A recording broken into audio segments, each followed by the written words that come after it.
Hey guys, Saf here with another Raid Shadow Legends video. Today we have a brand new 7-day login champion event. I kind of knew this was coming when they did the 6.22 champion release. It was kind of in the game data. Although I didn't know who the sort of champion was going to be, I just knew we had a 7-day champion coming. So we have actually got a new champion that is based on someone in real life this time. Obviously we've had Ninja in the past, we had Alexander, which is based on Simple. This time round, we have got Ronda Rousey. Now, if anyone doesn't know who Ronda Rousey is, she is a former Olympic medalist turned MMA fighter turned WWE wrestler. So if you're into that scene, you probably know almost instantly who she is because she's quite famous in that scene. It's not my cup of tea personally, but it's quite cool that we're going to get probably access to an audience that may not necessarily be ultra gaming, whereas Ninja and Simple are much more gaming focused. It's cool that we're going to get hopefully new players and keep the game alive and keep new people interested in Raid. So how's this going to work? It is like any other 7-day login. It's going to start today. It'll run until February the 28th, 2023. So it's quite a long window. You need to log in for 7 days consecutively. It doesn't have to be consecutively in one batch, but you need to have logged in for 7 days in order to get her. So you can skip a week and then carry on where you were before. But you need to log in for 7 days. Then you'll get Ronda for free. Ronda cannot be acquired from any other source.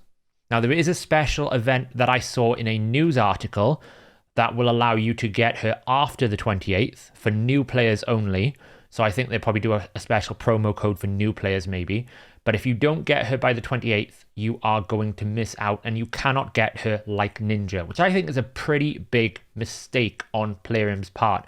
We already see how many people are very upset they cannot get Ninja because he is so unique and so powerful, and there's no way to acquire him now. It must be some sort of contractual obligation for when they do it based on a real person, I guess. I'm not really sure what the contract and the monies are involved, but it's probably quite substantial.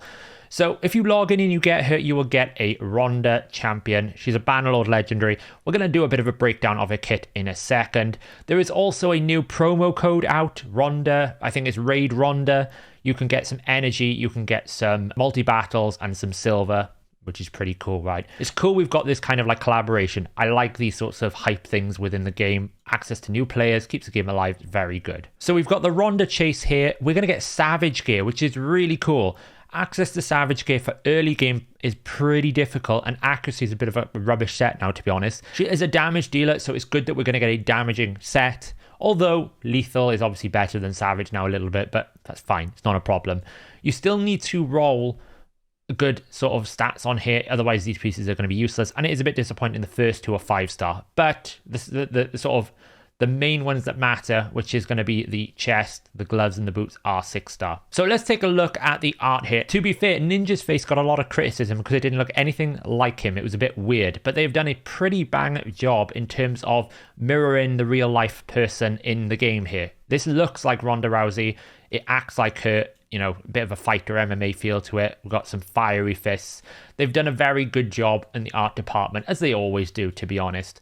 Ninja was a bit of an outlier. There is also a skin here, which looks pretty cool, right? This looks even more like her. This looks like her. This looks even more like Ronda Rousey, to be fair. So they've done a bang-up job with the skins, as they always do. She's carrying a sword on the back for apparently no reason. I don't really know. She doesn't have a sword here, but she acquires a sword in a glacial form with some sort of Wolverine claws as well going on there. So pretty crazy. We don't know how you're going to get the skin. You might have to buy it. It might be a freebie. It might be a promo code. Maybe it'll be like a clan shop reward. That would be quite cool. You know, if you've had Arbiter, now you can get Ronda. But this skin I actually think is better than the primary skin, which you always want to have, right? Otherwise the sort of buying skin isn't worth it. Now I'm going to be looking at this champion from an early game perspective and then seeing how she can transition through the game. If you're a brand new player watching this video and you're thinking, oh, should I 60 Ronda straight away? This is why I'm going to be looking at this champion. And I want to contextualize this because I did a video when Ultimate Death Knight came out and it created quite a bit of a stir on our channel. There was a lot of people that were saying my take was terrible. And I just want to cover that off. I did do a reaction video that I never released because in the end, I just accepted my opinion of what it was. And I could sort of understand some people's opinions and different things. Ultimate Death Knight, in my opinion, happened exactly how I expected it to. He is pretty frustrating in the early game, so he can carry you through a few different areas because of his passives, which is quite annoying. And to be honest, he is a bit frustrating for early game arena because all of your starter champions are magic and you can't kill him. So you can create a bit of a problem trying to progress in arena until you get some decent gear and get the right setup and get your 30-day champion for High Katoon. But what I basically said with Ultimate Death Knight was he was not worth the legendary book investment because all he provided you was a decreased attack, which was good, but on a sort of 3-turn cooldown. And there were other options that you could do decreased attack from an epic pool. And then the rest of his kit was kind of watered down. It wasn't as good of a shield as other defense-based shields. These passives don't really work because a lot of the bosses are AoE. Where his one niche is, and it remains, is in the arena where he can stop you doing single target damage, and it can be quite frustrating. But it is not to the point where he is in the meta.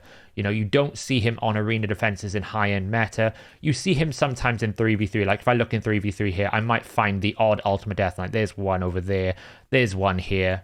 You know, you're seeing him in sort of gold 1 3v3 where he's getting thrown into teams just to annoy it. But these are quite beatable teams. This team over here is a Torment, Inithwi, Ceres, and Ultimate Death Knight. So I could just speed team this with a double buff strip with a Romantu and he's dead. He's useless, right? So I never thought he would actually become big meta. He can solo stuff, but really slow. So my opinion was, considering you're a new player, you don't really want to be investing so heavily into him because he requires legendary books, and those legendary books are a big investment for a champion that you're going to outscale pretty quickly. And that's the kind of like what I'm thinking of here. I'm looking at it from a player's position of I'm either just starting the game, should I 60 her straight away? And then I'm looking at it from I'm an endgame player, does she have any usage? And I'm looking at also the progression, where does she help me in the game? And I have to say, guys, I think they've done a similar problem here again. They've wanted to make a champion that is good for new players, but also good for late game players, but not so strong that the late game players really want it because obviously you can only get it once.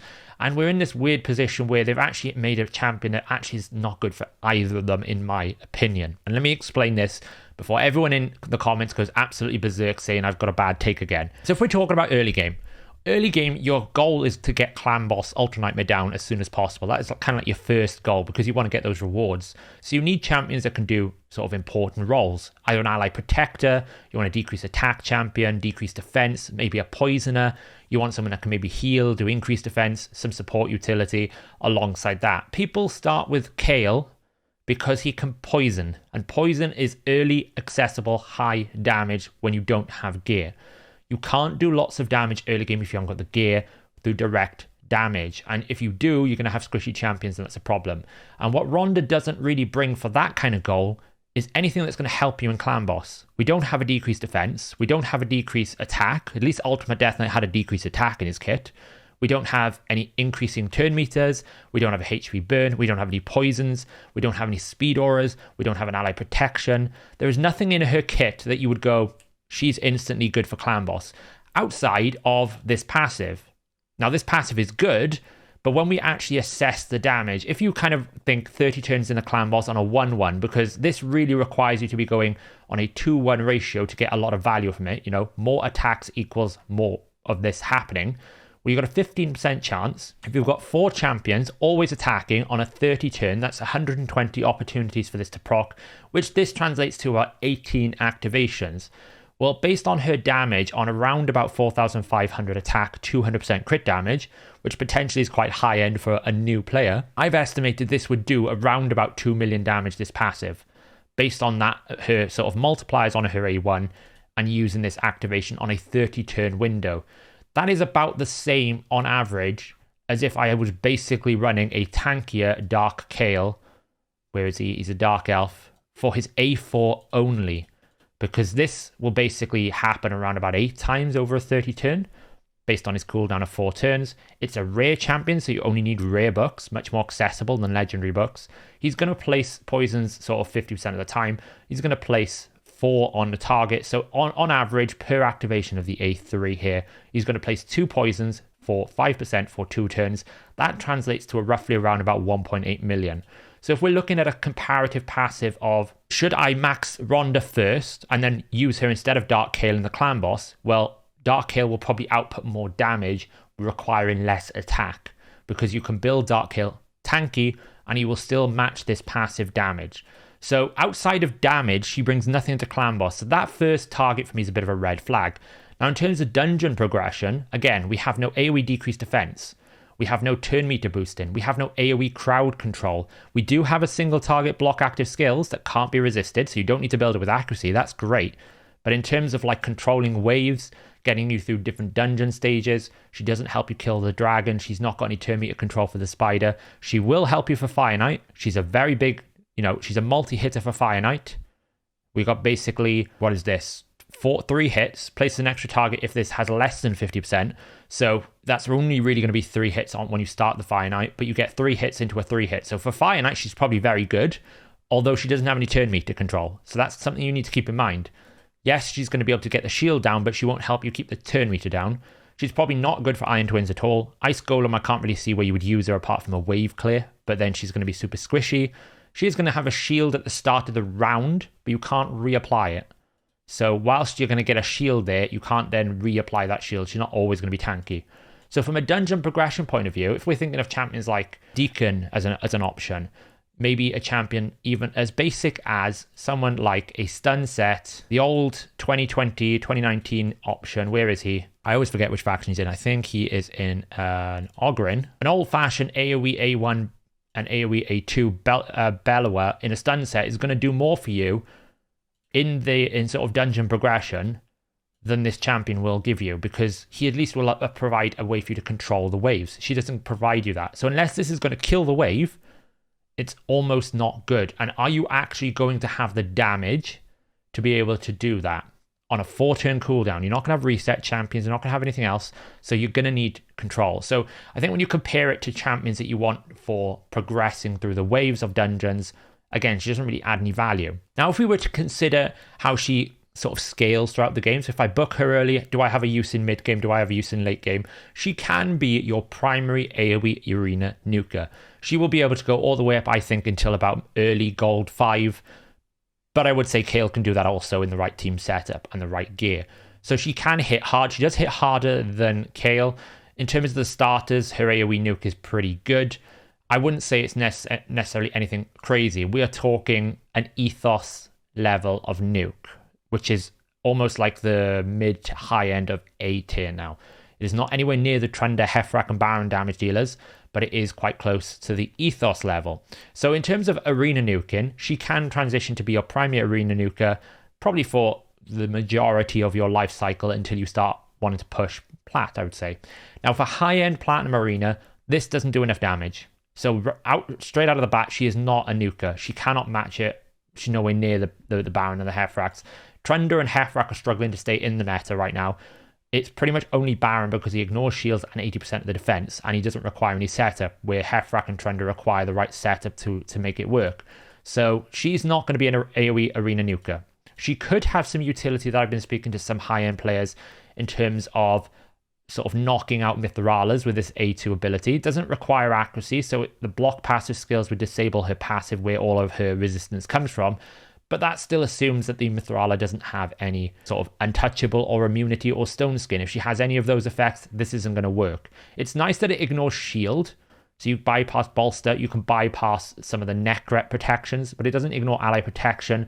It does hit reasonably hard, harder than a Fenax A1, but nothing stops that champion getting revived again. So that's something to consider. I've heard some strategies around taking out the Rotus and using Baron to kill the rest and different things like that. So we'll have to see how the meta evolves. Potentially, she could be good for high-end arena, but I would be more confident in saying she's probably not going to be able to make it there because her damage is just not significant enough to warrant her starting. It's nice she starts with a big shield, but it's only 40% of a low base HP, so it's not a crazy shield, but it is at least some sort of protection. So overall, where do I think this champion sits? What I wish they would do with these login champions is commit to one way or the other.